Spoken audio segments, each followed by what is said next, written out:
ஆறாவதாக ஏசாயா 41:17 சிறுமையும் எளிமையுமானவர்கள் தண்ணீரை தேடி அது கிடையாமல் அவர்கள் நாவு தாகத்தால் வறளும் போது கர்த்தராகிய நான் அவர்களுக்கு செவி கொடுத்து இஸ்ரவேலின் தேவனாகிய நான் அவர்களை கைவிடாதிருப்பேன். சிறுமையும் எளிமையுமானவர்களை கைவிட மாட்டார். அவருடைய நாவு ஒன்றோடு ஒன்று ஒட்டி கொள்கிறது. மரணம் அவர்களை நேரிடுகிறது. ஆகாதி இஸ்ரவேலை கர்த்தரை நோக்கி கூப்பிடுறாங்க. அவர்களை அவர் கைவிடவில்லை. நம்ம அந்த பாட்டு கூட யதார்த்தமா தான் பண்ணேன். நீர் என் சொந்தம், நீர் என் பக்கம். அதில் பாரு, வறண்ட பாலைவன வாழ்க்கையிலே தாகத்தால் என்னாவும் வந்த போது நீர் என்னை கைவிடவில்லைன்னு சொல்லி அவர் பக்தியில் எழுதுகிறார். ஏசாயா 49:13 வானங்களே கெம்பீரித்து பாடுங்கள், பூமியே களிக்கூறு, பர்வதங்களே கெம்பீரமாய் முழங்குங்கள். கர்த்தர் தமது ஜனத்துக்கு ஆறுதல் செய்தார். சிறுமைப்பட்டிருக்கிற தம்முடைய ஜனத்தின் மேல் இரக்கமாய் இருக்கிறார்.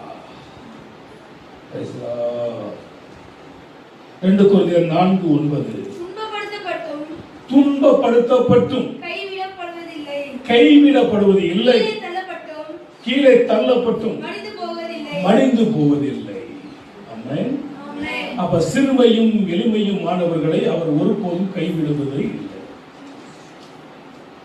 யார? சிறுமையும் எளிமையும் மாணவர்களை ஒருபோதும் கைவிடப்படுவதில்லை. நீங்க ரூத்து புத்தகத்துல 1ஆம் அதிகாரம் 21வது வசனத்தை நீங்க வாசித்து பார்த்தால் அந்த அம்மாவை நகோமி நீ எப்படி இருக்குன்னு கேட்கிறாங்க. அவ சொல்றா, என்னை நகோமி என்று கூப்பிடாதுங்க, ஆண்டவர் என்ன பண்ண என் வாழ்க்கையில கசப்பு உண்டாக்கினாரு, ஆண்டவர் என்னை சிறுமைப்படுத்திட்டாரு, என்னை மாறா என்று கூப்பிடுங்க. சிறுமை. அந்த அம்மாவை ஆண்டவர் கைவிட்டாரா? கிடையாது. நியாயாதிபதிகளின் புத்தகம் 16ஆம் அதிகாரம் 19வது வசனத்தை நீங்க வாசித்து பார்த்தால் கூட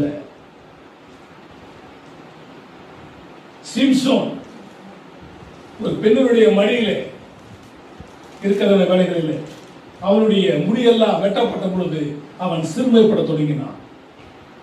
அவனுடைய கண்கள் எல்லாம் புடுங்கப்பட்டது. ஒரு வேடிக்கை பொருளாக மாறினான். ஆனாலும் அவன் கர்த்தரை நோக்கி பார்க்கும் பொழுது அவனுடைய பலன் திரும்ப வந்தது. சிறுமையும் எளிமையுமானவர்களை அவர் கைவிடுகிறது இல்லை. ஏசாயா 54:11 சிறுமைப்பட்டவரே, பெருங்காற்றில் அடிப்பட்டவளே, தேற்றரவற்றவளே, இதோ நான் உன் கல்லுகளை பிரகாசப்படுத்தும்படி வைத்து நீல ரத்தினங்களை உன் அஸ்திவாரமாக்கி உன் பலகணிகளை பழிக்கும், உன் வாசல்களை மாணிக்க கற்களும், உன்னுடைய மதில்களை எல்லாம் உச்சிதமான கற்களும் ஆக்குவேன். அப்போ நம்ம வீடுல இப்படியாப்பட்ட கல்லில் கட்டப்பட முடியுமானா? முடியாது. ஆனால் சிறுமையும் எளிமையும் மாணவர்களாகிய நாம் அவரை நம்பும் பொழுது வச்சிரக்கல்லும் மாணிக்க கல்லும் மின்னி ஜொலிக்குது. எல்லாம் மின்னுற மாதிரி நமது வாழ்க்கை கற்று மாற்றுவார்.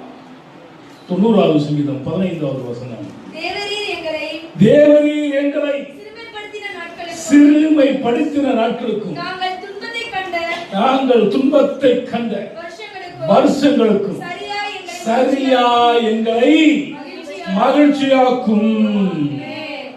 ஆக்குவாரா? பயப்படாத, மகிழ்ந்து களிக்கூர் கர்த்தர் பெரிய காரியங்களை செய்வார். துன்பப்பட்ட, துயரப்பட்ட, வேதனைப்பட்ட பிரச்சனைகளை சந்திச்ச வருஷங்களுக்கு பதில் அதுக்கு சரியாய் எங்களை மகிழ்ச்சியினால் நிரப்பும். சங்கீதம் 40:15 என் பெயரில்